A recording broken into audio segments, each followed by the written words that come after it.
Hello, everybody, and welcome to J Smith Takes a Quick Look at Knytt Underground. You will notice that if you have watched my J Smith IRL video, I now pronounce it Knytt because I watched a video with actually Nifflas, the creator, in it, and that's how he pronounced it. So it's not Knytt, it is Knytt.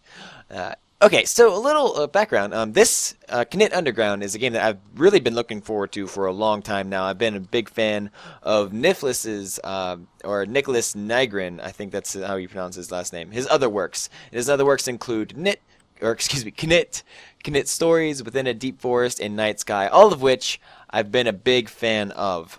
Here's some, okay. PS3, Vita, and PC all got a release of Knytt Underground. Unfortunately, PC, it is only available via Gamersgate and FastSpring.com, and it's $15. It doesn't have a full Steam release right now, but it does have a Greenlight release. Or, you can find it on Greenlight. I'll put a link in the description so you can vote it up for it if you'd like to see this on Greenlight. So here's some flavor text that I found. The legendary Knytt series continues with Nifflas' latest creation, Knytt Underground. Humans practically destroyed the planet in a war 500 years ago and have long since abandoned the world. The remaining population, called sprites, are forced to live in tunnels underground. Me, that's you, is a mute but extraordinary sprite who develops special powers as she embarks upon a quest to ring the 6 bells of fate. So this really kind of sounds familiar to if you've played any of the, Knytt or Knytt Stories or Within a Deep Forest. Just kind of, they all seem to have this really like nature-esque focus, and, you kind of have to save the day from like humanity almost. It's kind of strange, but I mean, if you're familiar with the other games, you're kind of gonna like pop right into this and kind of really understand where it's all coming from. So, the game is broken up into 3 chapters. I obviously am going to be starting from chapter 1. I already have finished the first chapter. But an interesting thing about the game is that you don't really matter, or it doesn't seem to matter, like if you started one chapter or not, but I think you have access to all of them. Because at the main menu kind of hub screen, I was able to go and check out the second world or even like the third world. Or at least I saw like I was able to test that. So, anyways, it's here nor there. Let's go over to this guy. I think it's Nicholas himself. So, hi there. Welcome to Knytt Underground. In this game, you play as a girl who has lost her memories. Me says, well, she doesn't really say. She doesn't start thinking everything in parentheses is her because, well, she's mute. And no, you have no idea who you are or how you ended up here. Don't listen to him. He's such a liar. Anyway, hi, my name is me, Sprocket. Right now, I need to see the fairies, so we should totally go to them. Mind if I say hi to my sister the first, though? She lives up the top of the path. Okay, sure, why not? So that is our first gate. They're going to be kind of a common theme that we're going to have to find and kind of do like a little bit of fetch quest to get past some of them. But we're going to follow her request and go to see her sister. So we're going to pick up this nice green orb, which will be a little bit of a power-up. And there's a few different orbs, and depending on the color is the kind of sort of power that you're going to be able to move along with. So, up here talking to my sister, Ree. Hey sis, look what I found. A rare human artifact. It automatically creates maps over places. Amazing, isn't it? I want you to have it. Yes, I know, I'm the best. You're welcome. You need it more than me anyway. I'm not the one who goes spelunking all the time. So, I was told you're going to the Fairy Springs. If you get an extra wish, can you ask for a name change? For me, that is. I mean, seriously, what kind of name is Ree? In either case, see you around. Okay, thank you very much for talking to me. So yeah, okay. So, apparently, my number 1 quest in the world is to go to see the fairies. Why am I going to see the fairies? I don't know. Something about a wish. So let's go down. If you're unfamiliar with the series as a whole, I really do strongly recommend you go play, Nifflas's pretty much his whole repertoire of games. So Knytt Stories, Within a Deep Forest, and Night Sky are all fantastic. Definitely start off with Knytt Stories. Knytt Stories, I believe you have access to a few different things, and what I mean by that is the ability to check out player-created levels, player-created worlds, and it's just a whole, host of community. I think it might be abandoned, but I'm not sure. I haven't, gone back and played in quite a long time, but still fun stuff. So, but again, Knytt Underground. Start off, I'm a lonely girl who is mute, trying to find my way in the world. And this is pretty much how all the other Nifflas' games sort of start, at least in the Knytt universe. So you're this one lonely person, and you are in this kind of world which is mostly a silhouette of the landscape with a bright, vibrant landscape in the background, serving as the background. It has all sorts of different items, unique power-ups.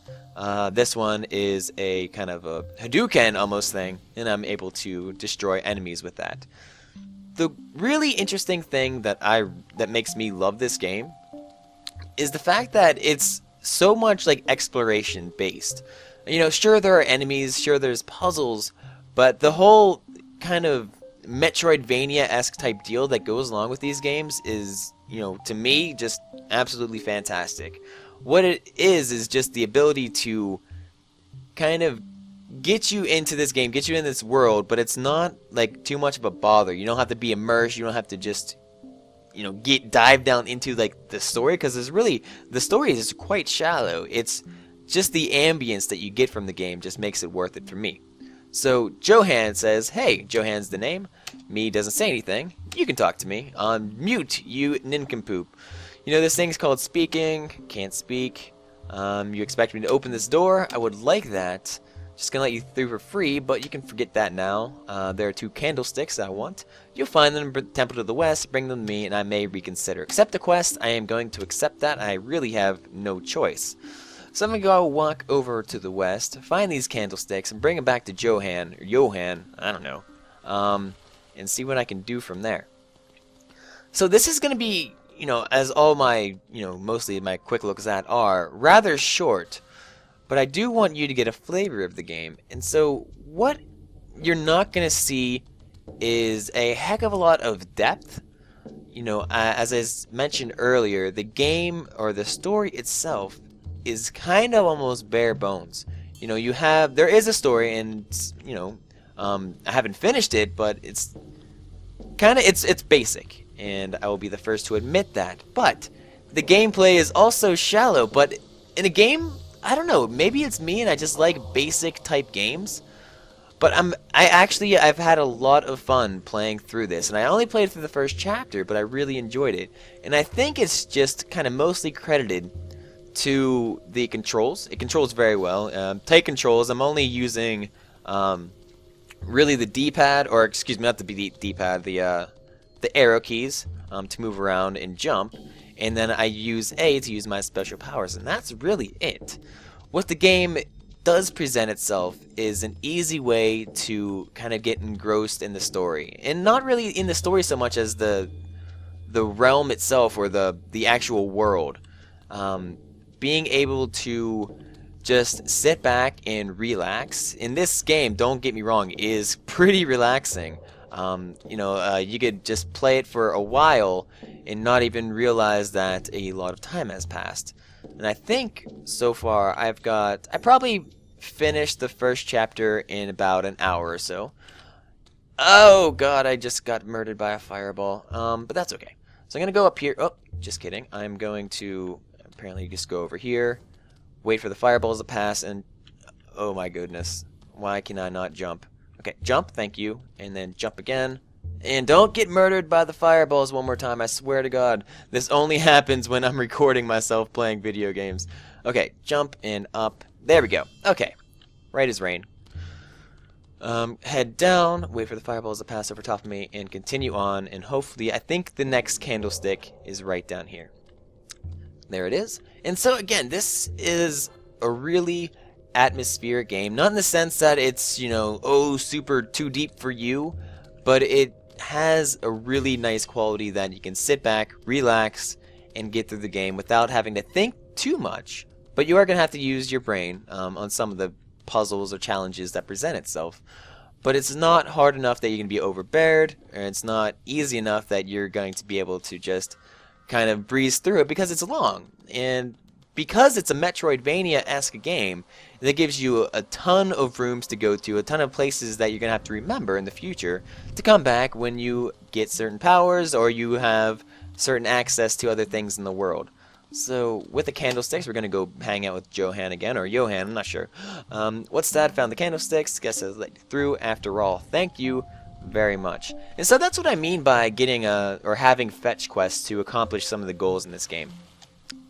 Hi, me. See you met Johan. How does he know my name if I'm mute? Apparently he just knows, big weird blue guy. First he builds a stupid door, he offers people open it for a fee. Moron with candlesticks. Johan asks me to steal them. Tangaroo curse on him. Then I gave him glare. Works on everybody. How did you sneak through? I'm not gonna tell you, not gonna bother with you, just gonna keep on trucking. So let's head up here through this little, because I can't go up this path right here because it won't allow me. So pretty much the game, although this is a quote secret path, you really have no other alternatives, and you're probably going to test that out anyways, since really you can see the little drops of water kind of falling from there anyway. So it kind of gives you a hint of where to go and the secret paths that you are able to take. So it's a game that really presents itself in a way that it's not going to try to be overburdened. I mean, you can call it casual, you can call it whatever you want. I am probably just mostly going to stick to calling it fun. I'm really enjoying the game so far. I can't wait to get into Chapter 2 and Chapter 3 down the road. Chapter 1, it's been good so far, and it's a really good introduction, especially into the first matters of the powers that you're going to have and the different abilities that you're going to be able to kind of gather as your resources as you kind of go along. One thing that you will notice if you played through the earlier levels, or excuse me, the earlier games. You dress so eloquently. Do I know her? I'm sorry for bringing this up. I'm having financial problems. Confusing her with a sister. Do you remember a small debt you owe me? I don't remember that at all. Accept quest. Yes. I'll give her some money. Again, talking about how this game looks compared to the other games. The other games were more pixelated-y. This one has almost more of like a Flash feel to it, and if you know me, I'm not a big fan of games that look like they were made in Flash, for the most part at least. They don't look that professional, they don't look that great. There is an earthquake, and every once in a while I suppose that there's earthquakes in this game and it affects the layout of the land. There's something up there that's glowing. I'm going to have to get that. So I'm going to actually tread back to this earlier screen, jump up here and work my way via the top route if I don't fall. And there we go. So yeah, this one, at first I think I was a little bit bothered or put off by the graphics, but seriously, the game, it handles like one of the older Knytt games. It handles just so easily, so like I don't even have to think about the keys that I'm pressing really. I kind of know exactly what I'm doing. The game doesn't, trick me or have bad controls, and it's just everything just makes sense. Where am I supposed to be going? Use my map here. I'm gonna head down actually. As you can see, there's that glowing little eye icon. I gotta make my way down there. I think that is where I'm supposed to get that money for that one woman. So I'm gonna head down here, and here's our first puzzle room pretty much. So I'm gonna stand on this green button. I'm gonna wait for all the lights to flash open, and after a while the lights are gonna start dying out. But that also opens this door. So as long as I get through there in time, I'm good as new. On this one, similar concept. I don't know if you can see the green door. I'll show you right when I pass it. This guy right here. So as long as I'm past there, within that time, I was good to go. And last one, this one is probably the trickiest because you have to stand on here and kind of hope that this guy doesn't murder you in a certain amount of time. Hopefully that's enough, but we'll find out. Yes, it seems as if I made it through just in time. Not enough time to get through here though, so I will have to fight through this creature. Hopefully make it through. He seems pretty ferocious, but J. Smith overcomes all and comes on all. Okay, there we go. I don't know how Bree owes that girl, but I'm sure these 2 gemstones are significant. So I got a couple gemstones. I could pay that lass, and as soon as I get back up there, I'll be able to pay her. One thing that, although I don't necessarily like the graphic scheme as much as the old ones. The old ones, maybe it's just nostalgia purposes, but I really had a connection with Knytt and Knytt Stories and Within a Deep Forest, all with similar kind of graphic styles. This one, not so much, but it's not like it is intruding on my fun. And if a game's graphics does impede on like how I look at the game or how I play the game or how much I enjoy it, then I have a problem. With this one, not so much, because I'm familiar with the game story. I'm familiar with like the previous games in the series, so everything just kind of it makes sense to me that they would include this. And as long as it really handles the same, I have no problem with it. One thing that really makes this game just atmospheric is, and I think this is really the soundtrack. The soundtrack really comes through and it calms you down, it soothes you, and it's not like really intruding on the gameplay, but it's really a really awesome complement to how the game structures itself. And so when you get to different points in the game, there's different kind of tunes that will play as well. And so, you know, if something is about to happen, usually you'll have an audio cue to that as well. So let's give this woman, Susanna, some gems, because we like her. No idea how to properly thank you for this. You can start by S my D. Thank you very much. So one strange thing is, I'm pretty sure that Knytt Stories were all free.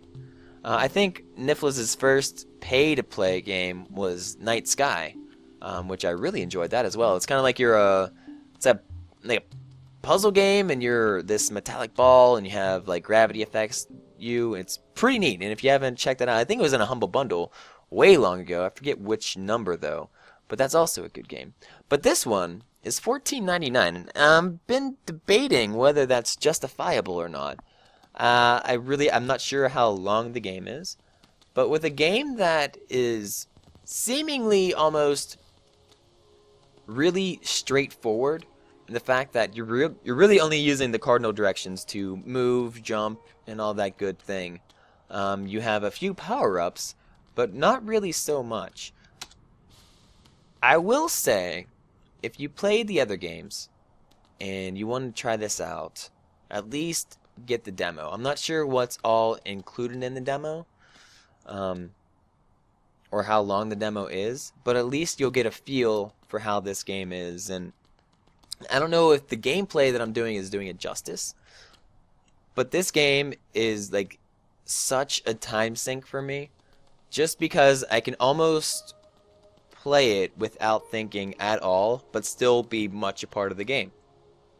Doesn't require much thinking, doesn't require much thought, but it does require, you know, to pay attention to the game, look at and accept like the subtle nuances for what it is.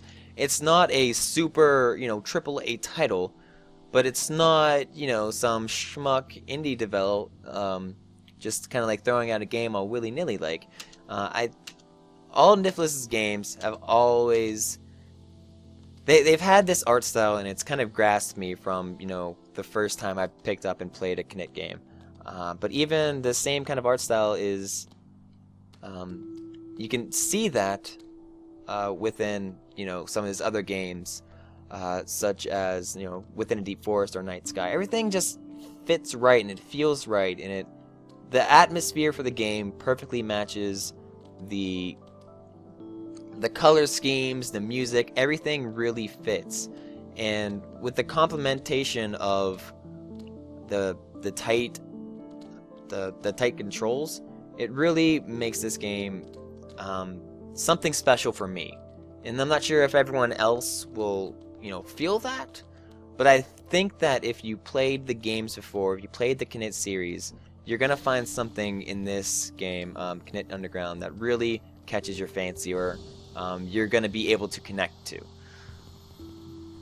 So what I'm gonna do is I'm going to find the next save point after I get this.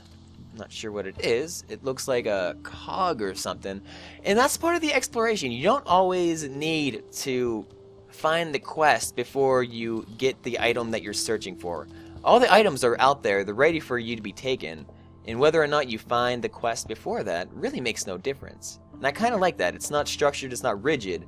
It's a pure exploration game, and you don't really have to bother too much with the semantics of trying to find or trying to, pretend that this game isn't what it is. What it is, it's a basic exploration game with some good graphics, not great graphics, good graphics, fantastic atmosphere.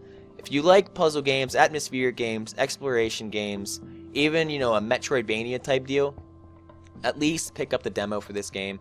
I really do say that it's worth checking it out. You kind of have to make that decision if it's worth it to you in the end. $15 is kind of steep.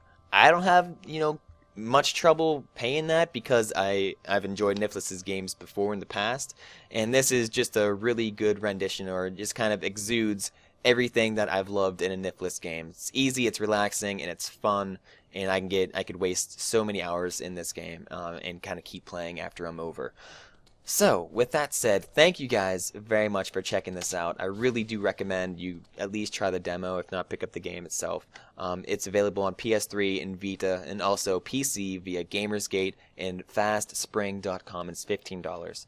Thank you guys very much. Leave me some comments, leave me some feedback, and also, if you feel the need to get in touch with me outside of YouTube, always feel free to do that on Twitter. It is jsmith_OTI. And until next time, you guys have a good one. I'll see you later.